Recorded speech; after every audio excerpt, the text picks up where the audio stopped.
coaches. It's Coach Ross. Just kind of introducing this video here. This is the video we're talking about motion. I made this announcement about this discussion on the Facebook groups.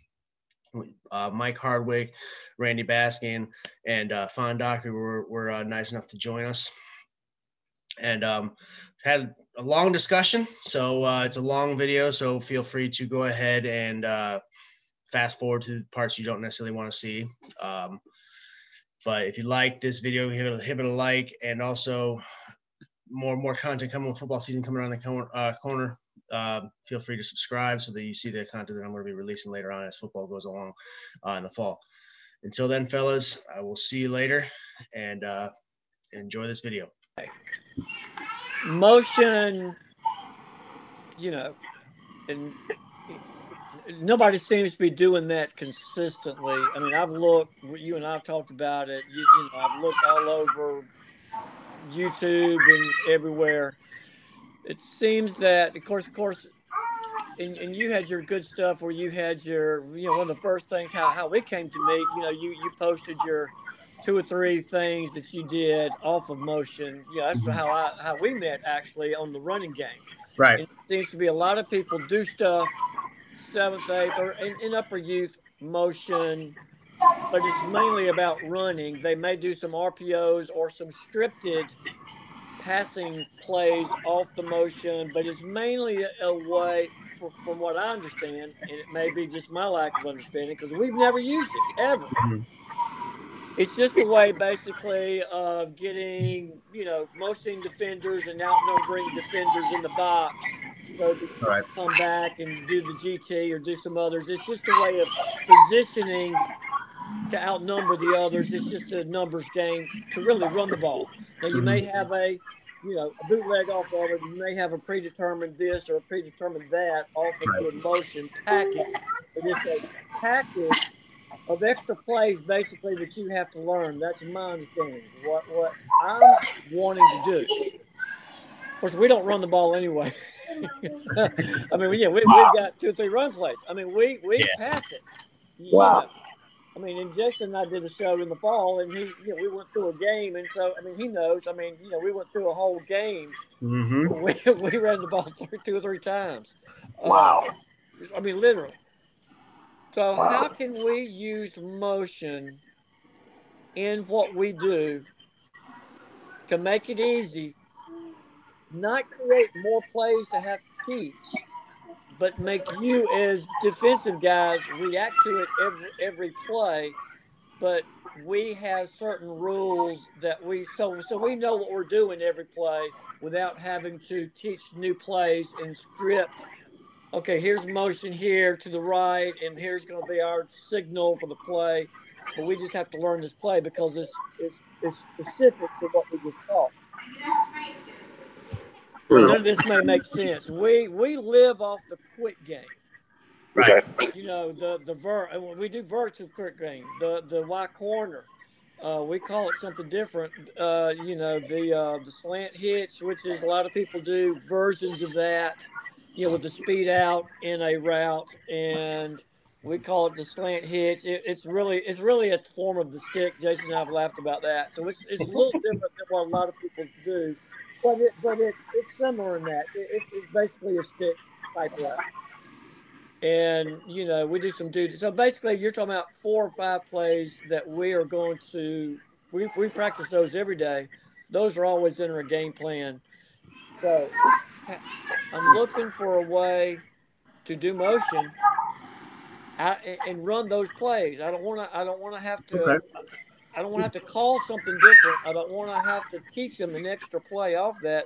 Right. If I go in motion from right to left across the formation, I want to be able to run. So if our signal, this is our signal for curl flat. Curling. Right. The inside receiver does the speed out, and the outside receiver is doing a curl. A lot of people do a slant out and an out, or just a post or sluggo or whatever you want to do. I can do that out of 3x1, and I can do that out of 2x2. Mm-hmm. But I want to do the same thing out of motion. With all I have to do is do the motion signal and still do my curl flat, and everybody knows what they're supposed to do without everybody having to learn it specific to the motion, I may have not made any sense at all. No, well, I'm going to kind of let me get my thing before I start. No, you made sense. You made sense. You know, we've kind of worked on it internally. And here's the other thing. I want to be able to line up in 3x1 and do the same thing.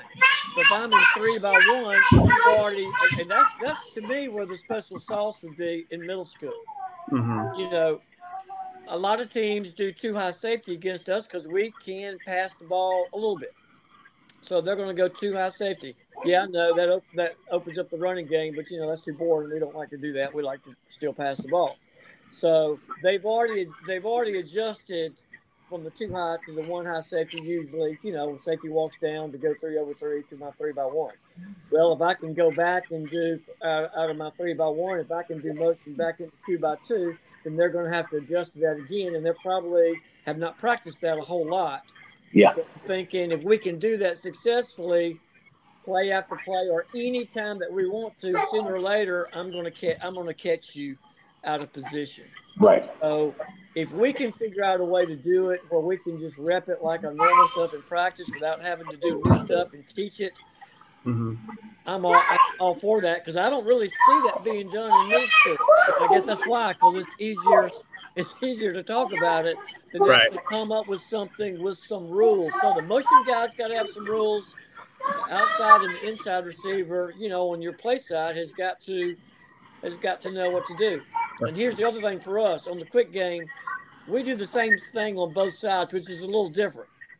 You know, most people on the play side, they'll have okay, so if you're going to do the curl flat, well, and you're going to do the curl flat to the right, whatever your signal is, or call it in the huddle or whatever. So the play side, we're going to run the curl flat to the right, if that's the play and that's the direction. And then a lot of people run, you know, your double, you know, slants or whatever backside, and that works fine. You know, that's fine. We don't do that. We're going to do the same thing on both sides. So but we're running the curl flats on both sides so that the safety can't cheat if you're too high. We're not safety. So everything looks the same on both sides of the field. I am calling which side I want the quarterback to throw to in 7th or 8th grade, but defensively, it looks the same because we're doing the same thing on one side. So you can't cheat thinking, well, you know, they're never going to throw the backside slants, because that is kind of complicated in 7th or 8th grade to look on one side and then tell your quarterback, and we tell our quarterbacks never do that. That's why I'm in awe. You know, we've been on these Zooms where others do that and they say it works. I tell our quarterbacks, do not. If I call something on the right, and if it's not open, do not look on the left and throw it, because invariably for us, something bad happens. Mm-hmm. And it's too many seconds. By then, you're into the, you know, 1001, 1002. You're into 1003, 1004. Your protection's breaking down anyway, and the quarterback's just getting rid of it. And so we just tell our quarterbacks either tuck it and take the loss, or throw it in the ground, but do not turn and just, you know, throw it to throw it. So, what we do, say for example here, I wanted to run a 3x1. You know, I wanted to run stick in 3x1. Okay, so as you know, a 3x1 stick, if we're doing it this way, Z, he's gonna run this. He's running the stick route right there. He's running the go route. Now we would bring him in motion, so we would call it ace, which would be, you know, our ace formation. Then we would call it rabbit, so we would get the signal for rabbit motion. That tells H, because because the motions are only for our slot receivers. It would tell H that, okay, I got to go in motion this way, and it's a rabbit motion. So that means that I'm looking at this receiver right here. When he gets into his motion to start his route, that means that I'm taking off, and so he would go into his rabbit motion. Let's see, here, right here. So he's coming across right here, and then with a 3x1 stick, he's then coming from here into his flat route. Does that make sense? Mm-hmm. That's how we do a passing game. We do the same. Is he rabbit because he's going to the right? Yeah. Well, it really wouldn't matter if we would do flip. You know, it would still since he's the slot receiver. Since the motion is just for our slot receivers, and Z is on the line, he obviously can't go in motion. Right. So if we would do ace flip, that would just flip our slot receivers, and H would be over here, and Z would be over here, and he would just go rabbit this way. Okay, I thought you were calling it because of formation. No, I was just thinking of the call. So what is your running back is just an extra blocker in this? No, when we run pass for him, he's got to swing out to the opposite side. Nah, that's what I was thinking, but I wasn't for sure. And we have a signal that tells him which side he's going to be on. He can be out on this side or this side. It doesn't really matter. Or we have the pistol sign for if we want him to be a pistol as well. And that's for the most part, you know, with the passing game, like that's how we use our motions. All right. Well, okay. So what are some of your quick game? So my question would be to you: can you do that with your 3 or 4? So I'm sure. Okay. So you do the stick. You're going to do a version of the verts, right? And you're going to do what else do you do? And My 3 quick game is it's bridge basically. It's corner, stick, and okay. So can you do that motion and everybody knows what they're doing? And is everybody doing the same thing? In other words, is the number 1 receiver doing one thing, the number 2 receiver doing one thing? Of course, the stick was kind of, I won't say it was not easy because, you know, the stick, you're going to have somebody doing the stick, somebody doing your, you know, either all go or out or whatever, your outside receiver. And then your motion guy is going to do, you know, like he's taking the place of the back. The back would be doing the shooter or flare, right, on the stick concept. So that's the concept. So your motion guy. So that's kind of an easy. But what happens if you did the vert? What happens if you did the vert? Would everybody know what they were doing? Well, they would know. Am I making sense? That's the question. So that when I call it, I don't have to call anything specific or tag anybody to do something different. If we were going to run the 3x1 vert route, I can do it out of motion by 2x2, but it would be just like I would do 3x1. Right. So you've got to have some rules so that everybody knows what they're doing. Again, I'm not sure if I'm making sense. So no, you are. So draw me your vert route, and then draw me the motion.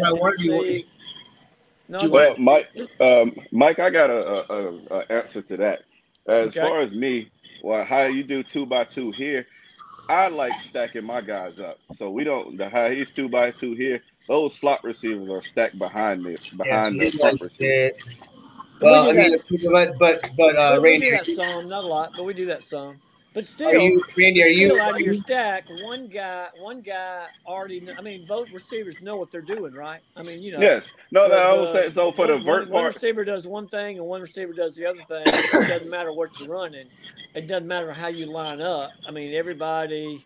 If you call it stat, you know, whatever your call is, and you're going to run whatever the play is, I mean, they already know what they're doing, right? So yeah, no. So, but what to answer your question when you say all vert, so what we would do is we may start off in 3x1, and they're all stacked up, and that back guy comes in motion in a jet motion just to lock eyes because most teams don't know how to defend it at this level when you stack up like that. Most teams that I see what they'll do, they'll try to banjo it, but it ends up never being that way. It just be 2 guys standing out there bumping into each other. And they'll have the free safety manned up on the motion man. So you send him in motion and fake that jet, and now you have this man over here, presumably your best guy one-on-one if we're going to run verts. But if I want that jet guy to run verts, then as soon as he passes the quarterback, he goes off and rounds it off and takes straight up the field. Basically, Mike, what I would do first, you know, and what I've done first is explain the rules. Obviously, in 2x2 4 verts, you know, you got your. Hold on a second. And what we would do is, you know, go through the receivers. Okay, what is your routes on a 2x2? Outside release. If he's If he's shallow like that, if he's off like that, you're running your 3-step hitch. And same thing here, getting vertical outside. If he's off, then you're running your 3-step hitch. Right. What is your back doing? Back, he's swinging out to either side, whatever side he's lined up on. It doesn't really matter. All right. Okay. And typically, we like to do it to make it. We'll depending on what hand the quarterback throws with. The easier throw for the quarterback just to turn, we'll usually line him up on that side. Right. All right. So if you went. So your play that you did before when you're running the stick, the guy went in motion. Mm-hmm.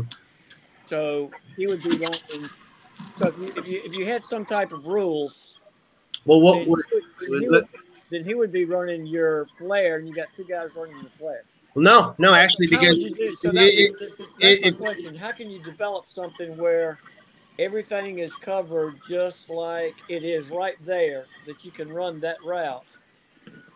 If you went to motion. What about exchanging the route? You went to motion. Well, see, we wouldn't change anything because what we would do is we would walk through. Okay, before we even added any motion, we would go through and kind of drill this. What is your rules? For receiver wise, what are your rules in 2x2? Doesn't matter if you're in this ace or we're ace flip. What is your rules? What is your route for if we're in 2x2? If we're in ace formation, what is your route on 4 verts? And they need to be able to tell us. They need to be able to tell us that. But then we would do is okay. So if we switch this, what is now and then what is your rule? We would tell him because it changed a little bit for 3x1. He essentially runs like a cross, like this. When we come into when we're in 3x1, so we would go through without any motion. What is your rules or what is your route in a 3x1 full verse? And they need to be able to tell us. If you're at the position of 8, you're running your cross. You're not running a 3-step hitch anymore. So you have a mandatory crossing route. And Z, Y, X, they all stay the same. So then once they can tell you that, Mike, what I would suggest is okay. So if we start in 2x2, right? Right. And come on now. Still trying to master this here. If we start in 2x2, and then we give you the signal to motion to this, do a rabbit motion, and we're still calling 4 verts. Now we're in 3x1. What's your rule? And he needs to be able to say, well, now that we're in 3x1, I got to cross. Okay. Does that make sense? It does make sense. Okay, let's go back to the stick. No, I thought you were going to say switch, like y'all were going to route exchange. So, man, you sending him in motion, so now he will become, since that guy is sitting off like that, he will become the curl guy. And that, I believe that's why I would go ahead and run the vert just to get rid of that corner. No, I'm trying. I mean, unless there's a better way. In my mind, that's I'm not changing his route. All I'm doing is changing his position on the field. Okay, so go back to the stick. All right, let me get all this off here. Well, leave that there. Okay, so okay, 2x2. Let's go back to the stick. You want me just to draw up regular stick in this? Or do you want me to draw it up in 3x1? Okay, draw the stick up in 2x2, what you would do in stick in the 2x2. Okay. Yeah. So I think I know what your question is going to be.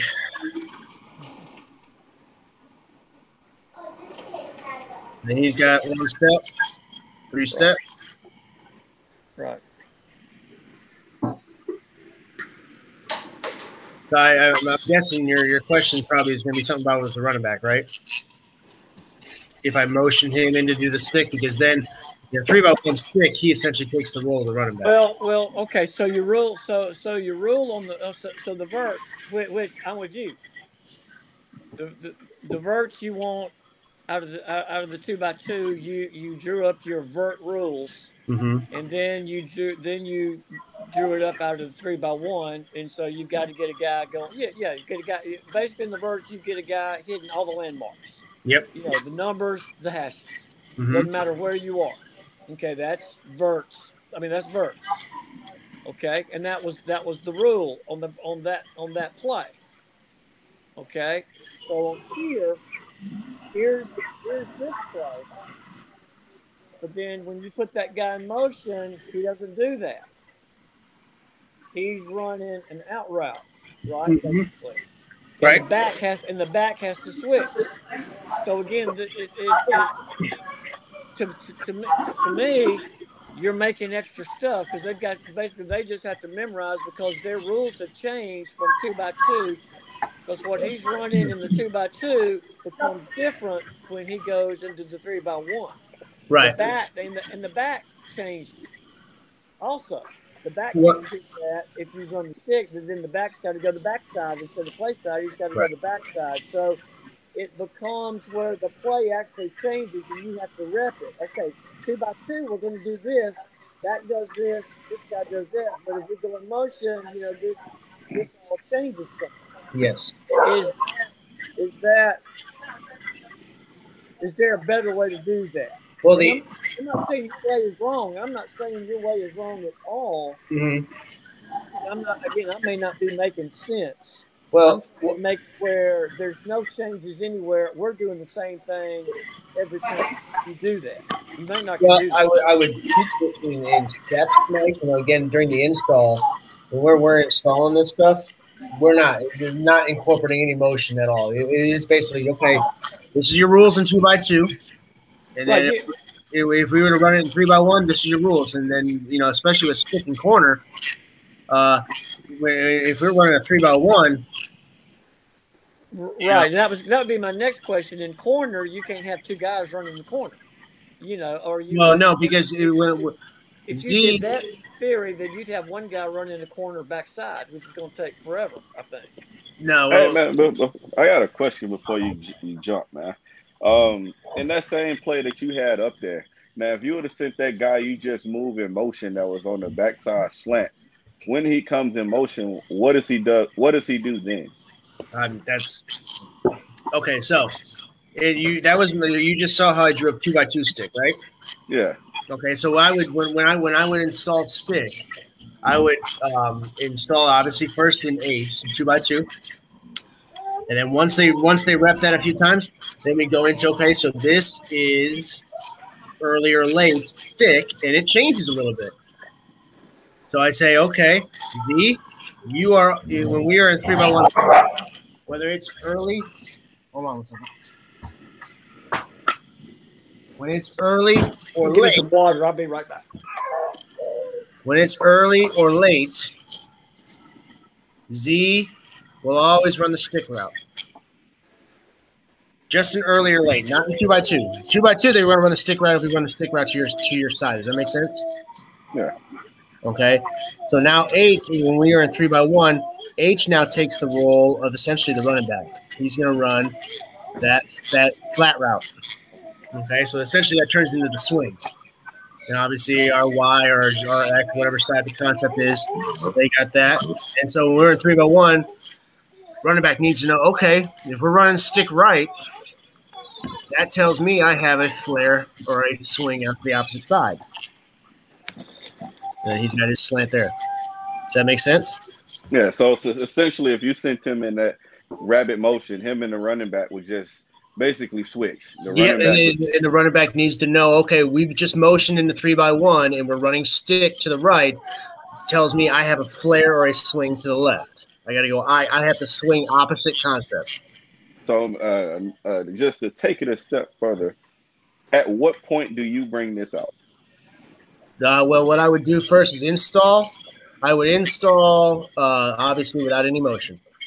And probably for week one, the only motion I would have would just be a shift motion, which means if we're doing like a shift motion to the back. If we're doing a shift motion, all it would be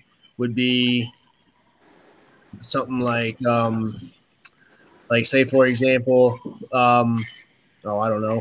Maybe we'd start in early, and then we would just say shift, or or I'd give a signal to the H receiver, and it would just be shift, and all he would do would just do this, and he'd come over here, and he'd get set. So all we did was just shift from 3x1 to 2x2. And then after we've gotten that, in probably week 2, week 3, then I would start incorporating the other motions. Now, when you do incorporate that, and let's say how you just did stick with motioning him over where he is now and him and the running back exchange, is that automatic, like, okay, I'm at tailback, okay, he's moving, now I should know what I got to do, or is it a tag within the play? He'll know what he needs to do, because in a regular shift motion, what he's going to do is he's going to shift over here and he's going to get set. The quarterback's going to wait for him to get set. So it kind of gives him enough time to figure out, okay, I know where gives him a little bit more time to think and not make that mistake. Does that make sense? Yeah. But I only ask because a lot of the time you'll end up having a kid and he ain't thinking about it. And as soon as the ball snaps, now you got 2 kids running a swing route. Right. Well, Right. This motion stuff is that's not one of the first things we do. I mean, No. I obviously, you got to, that would be icing on the cake. You got to install your basic stuff and make sure you rep it, make sure you learn it. Mm-hmm. Forwards to backwards before you even did any of this stuff. That's why I'm saying so. Therefore, it's got to be as simple as possible. It can't be a whole lot of complicated, and you can't add, in my mind, new memorization, new packages. Well, if I'm the inside receiver on this play, if I go in motion, I'm going to do this. But if I go in motion on this other play, I'm going to do that. And it depends on. But I might not do that if they come in motion over here. My route may change. That's what I'm saying. So if it gets too complicated like that, you can't do that. Right. My main rule, especially when we're working out of 3x1, is if we're running stick and corner out of 3x1, I don't know why that's on here, but that needs to come off. If we're running stick or corner out of 3x1, the rule is Z is always running the stick or he's always running the corner route. So if we're running corner, it's a terrible job at corner, but he's always running the corner route. Make sense? And we'll be in the same position, whether it's early or late. These 2 guys will stay. We'll go over here, and H will be on the inside. Z will be on in the middle. X will come off, and and still, if we're running late corner, Z's still running the corner route. H knows that he's doing the flat route, and F, depending on what side he's on, he still knows. Okay, we're running 3x1 to one side. I got to run my swing to the opposite concept. You actually drew the routes up perfect because that's exactly how the kid's gonna run them. right. Well, that's money. That's money You route like that? right there. I love that route, and we run that a bunch and kill people with that. All right. Could you do that? Could you do that? Exactly what you got. From 2x2. No, just stay right there. Everybody's already shifted. Everybody's shifted. You get, they've shifted over into 3/3 over here, and you got you got everybody over shifted. So you got a big pocket over here. Could you also run your motion with this inside guy and run the Y corner over here if you wanted to the left? Could you do that? All right. So you want me to? The only player we're really going to move in motion is H. Right. You're going to run that guy. So who's going to run? So he's going to be in motion. You're going to reset him and then just run the Y corner over there. So if I want to run corner over here. So No, if I wanted to, yes, run corner over here. So But do it out of exactly what you got, the 3x1 right there. Could you also do it to the left side instead of the right side? we could do it where it depends on what motion you want to run. If we want to run a shift or we want to run a rabbit. If we run a rabbit motion, which is the more complicated motion because he's going to run into his route the whole time while he's running, so his eyes are going to be here. But if he's just shifting, he's going to come back over to here. He's going to get set, and then so basically what the play would be if we wanted to do something like that. I don't want to give away all my secrets to who knows watching, but it's okay, man. They got to stop it. Yeah, I know. I would give the early call, and depending on what motion the motion I want to call it edge, I would do. Let's just do a shift. So shift is just like praying hands. So it'd be early shift. So that tells H he's shifting. So that tells H that he's coming here. And then it would just be corner left. And I would hold up my left hand, so corner left. So that tells him, and they would see this, and this would be obviously they're looking at the sideline where we're getting these signals in. So that tells him, okay, he's going into his pre-snap, he's going into his shifts, he's going to shift here, and then from there, since I gave the call corner left, now he's at his corner. He's got his snag route. He's got a swing, slant. Yeah. Okay. And you can do the same thing with a rabbit motion, but all it does is that he's running his route while he's going into motion. So he's going to be running here. Quarterback's going to snap the ball when H is right about here. It does his math. H is going to be on. His eyes are going to be on X. When X moves, that tells him, okay, I got to get into my corner route. But so you actually have a motion where he actually resets, and you call that what? Yep. Shift. Well, jump motion is having, and you've seen me do videos of that, where jump motion will bring like H into the back. Oh, behind. Behind, or he'll come in here. It depends on what side. I would go jump and pistol. That tells him to go behind. Yeah, so there's different motions. But that's a little different. So I'm gonna it's now right. It's not black. Yeah. Gotcha. All right. Mike, you and I think we talked about this before. Our H is typically one of our best athletes, if not the best athlete on the field, right? Correct. Yeah. So I mean, he's for me, he's my fastest, twitchiest guy. The guy I want to try and get the ball in the open field, on short throws, not necessarily down the field, but screens, short quick little throws. Sometimes I want to motion him and hand off to him. Motion him in the backfield and things like that. He's my jet guy. Right. But so like Randy was saying. He watches film where he does any kind of research. He's going to figure out, who your guys are. Well, you put him in motion, like Randy said, well, why are you putting him in motion? He's either trying to get him over here or you're trying to set something up over here for him or, so mainly what does the middle school defense think? They think when they see him shift, their eyes are focused right here to here. So, say we're just running corner, so we can shift him over and take advantage of it this way and just run corner here. Or run your stick route that you did the very first time. Yeah, or run stick, and then he's right here. He's all of a sudden just shifted into the backside slants. Now, question: is he still your guy? Like, is he that guy that's coming in? Is he still your fastest twitchy, the man, basically? H is what I'm getting from. Yeah, is that guy still the man? Still our guy. Don't touch anything there. Don't touch anything there. Well, I'm not. But like Mike said, though, is for us to be successful, especially in this type of offense, we can't just focus on one guy. We have to be able to have confidence in getting it to 5 different guys in the field. So I'm going to have the confidence in that we practice this stuff enough that might not necessarily, like Mike said, not necessarily have the best athletes, but we're going to out execute you. We're going to execute our stuff better than you can defend it, like you said. Let's go back to Randy and I were talking about a few minutes ago. Okay, let's leave that play up there. Trips right, or trips right early, or whatever you want to call it. Version of trips. It's trips. Right. It's 3-by-1. So the one thing that we haven't done. Okay, so we've got a 4-2 defense up there. Okay, all right. Let's go ahead and one of you two guys set up your defense. Let's keep it in this 4-2 alignment. So there's probably only 2 ways you can shift. I'm going to assume that we're probably not going to play it like this in 3-by-2. Do you want me to have him set it up how I would play this? Set it up, but you got to keep your forefront. But go ahead and set it up. Oh yeah. So how I would play this is, I'm not too much of a big fan of taking my guys away from where they are. So in this, I'm gonna press down.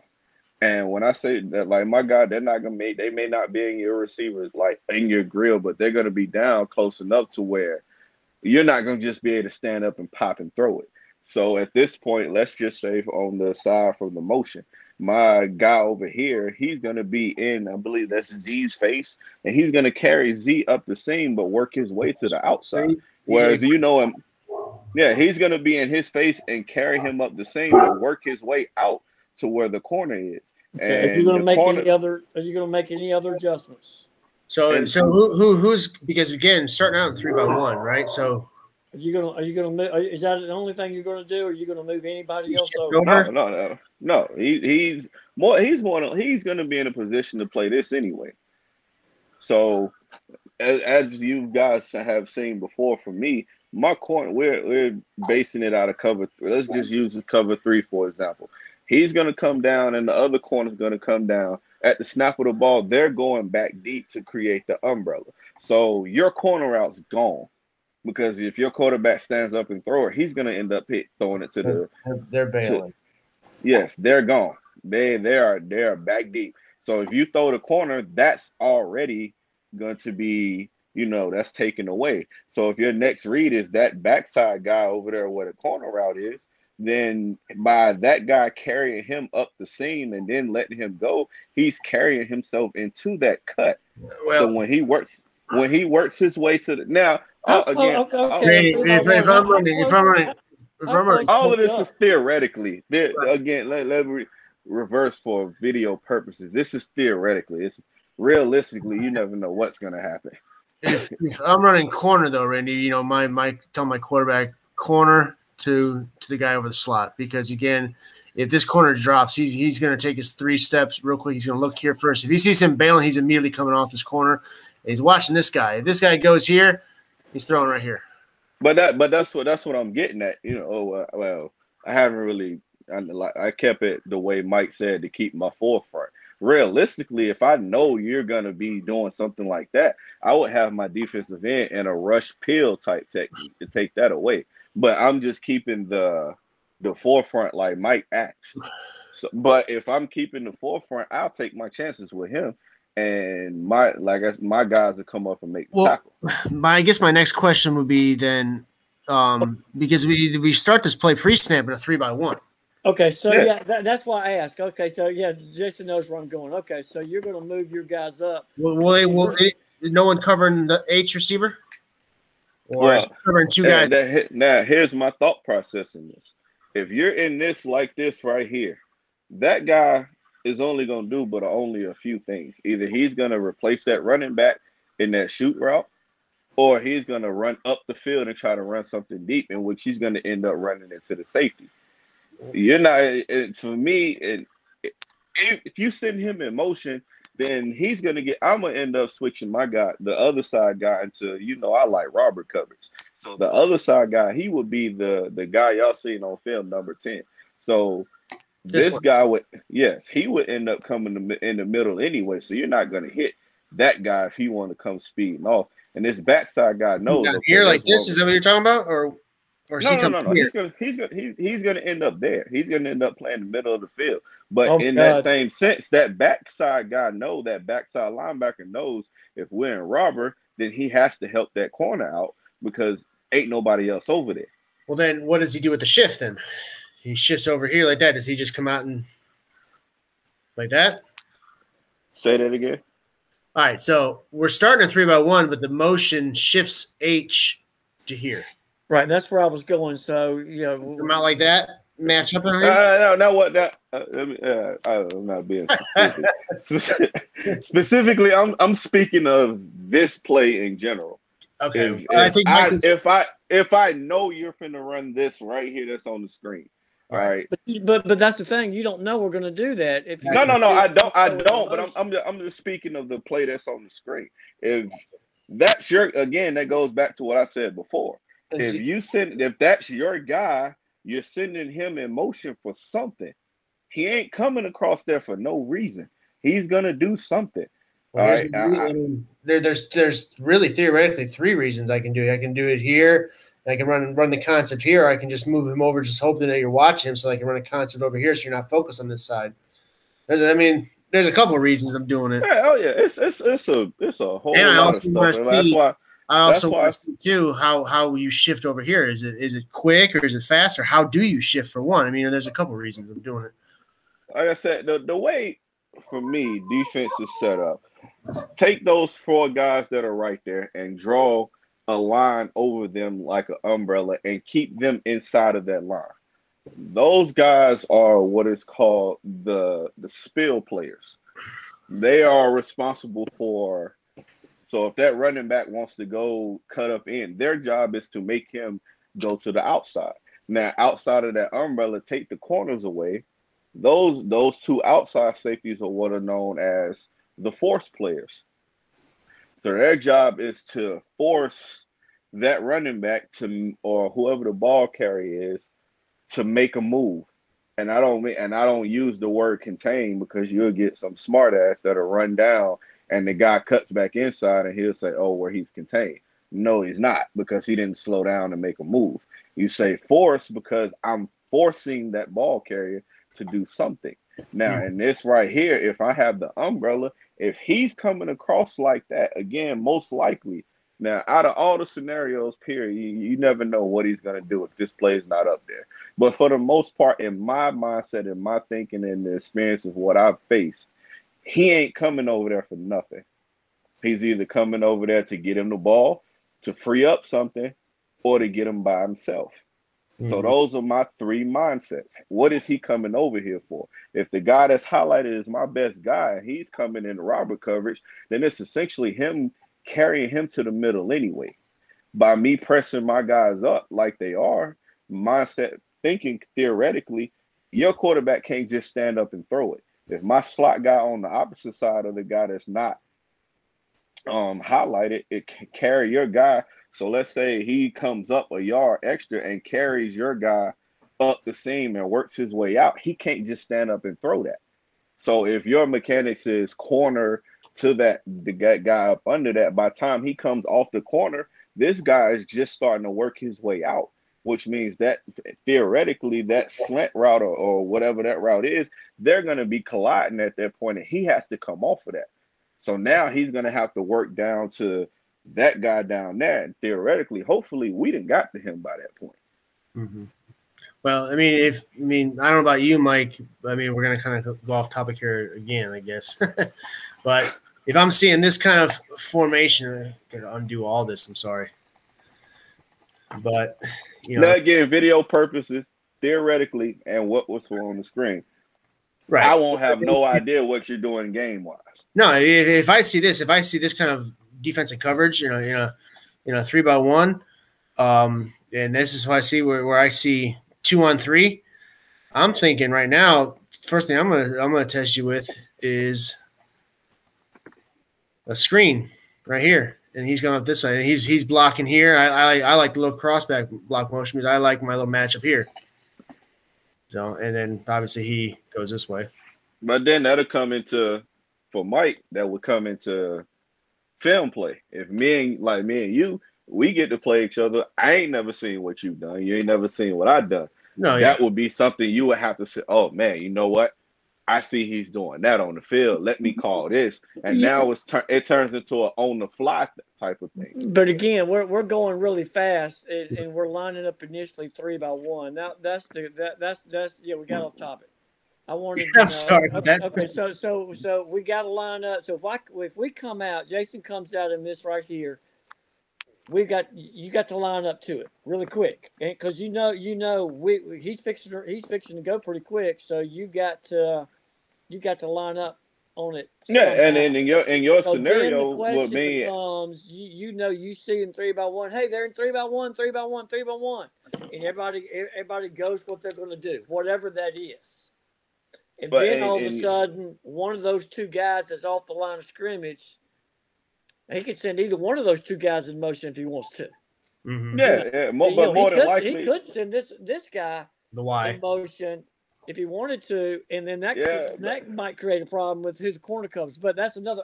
But what I'm saying is, if he goes in motion, then you got to react to that as well.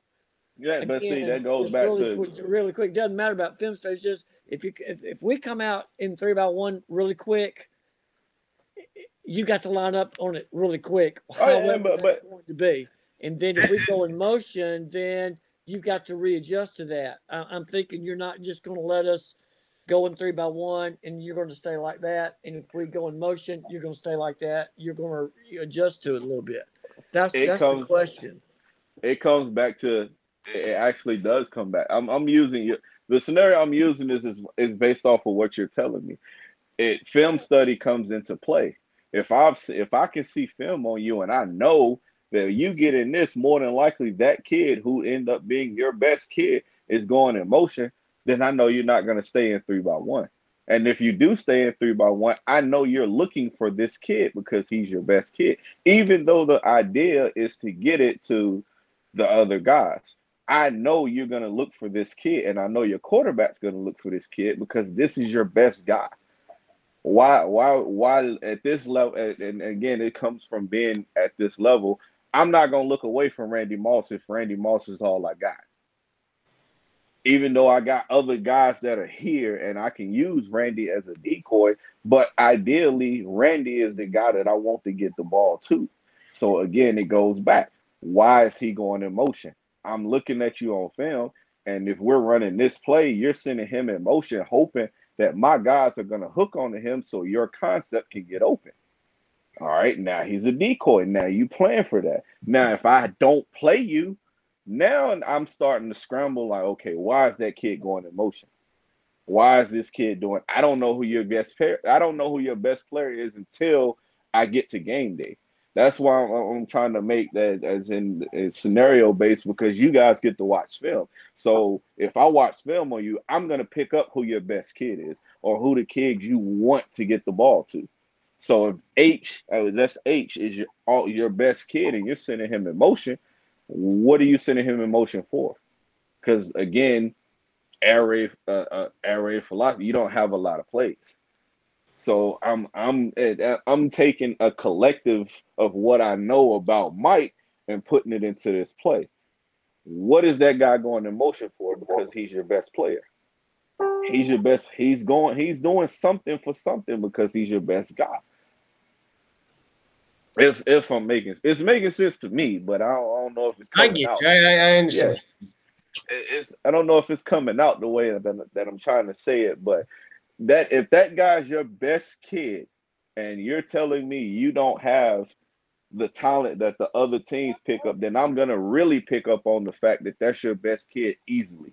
So you're sending him in motion is only telling me a few things. You're trying to get him by himself, you're trying to get him the ball, or you just trying to get us to focus on him.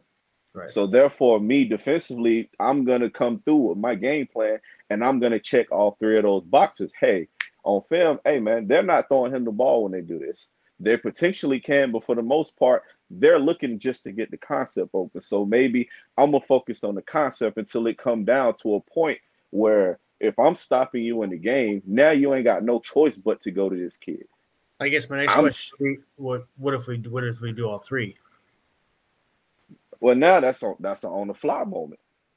Okay. That would be an on the fly type of moment. But if I'm watching film based off of everything you've told me, you don't have the kids to match up to my athleticism. So therefore, I'm gonna assume you have maybe a handful of kids that can really do their thing with the ball, and H is your very best kid. So those three things that I've named, this is the reason you're moving him around. Mm-hmm. It ain't too many reasons to go away from that. It just ideally. Now, mm-hmm. I'm not saying that you won't do that. Ideally, for me, you're not gonna wing too far away from your best guy because he's your best guy. If all of that together makes sense, right, of what I'm saying, he's your best guy for a reason. You're gonna do something within your offense to free up your best guy. So if I'm shutting down your concept, you have no choice but to eventually go to this guy. Mm-hmm. That's ideally, again, theoretically thinking. Who knows? You may run this play in the game, my corner falls, and you just threw a bomb for a 100-yard touchdown. No, you never know. But theoretically, that's what I'm saying. So I mean, if you're gonna use motion, I don't you. I would say I would try to use everybody. I wouldn't. I mean, like I said, I'm not really a big offensive guy. I'm still winging it to this day. I sit in here and look at my offensive playbook and be like, damn man, I need something else. I need this work. But just ideally, I would try to use everybody. I know H is the best guy. Well, why not send Y in motion? Why not send this guy in motion? And I Right. know everybody has their whatever. But if H is the only guy that you're looking to send in motion, I'm a and I'm not saying that he is, but just specifically on this play right here, he ain't coming in motion but for a few reasons.